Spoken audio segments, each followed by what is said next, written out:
Is a vrídómhní áile stodagmachrí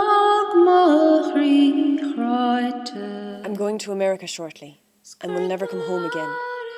So I want to say what follows and hope ye and your men act on it. Tána céta fear an grá le déan ciún náire.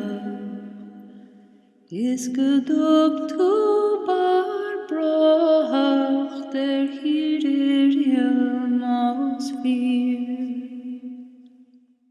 Íhan nullag 8 carca cúig an Ross Rua. A very dwan yiel me van chéle chráwer.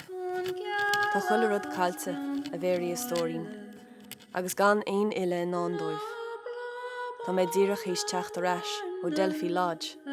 Áta necha me sús a gíre lauert leis an Gyanfort.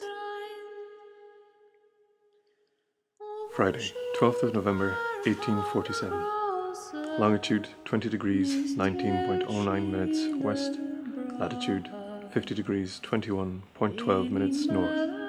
21 days at sea remaining.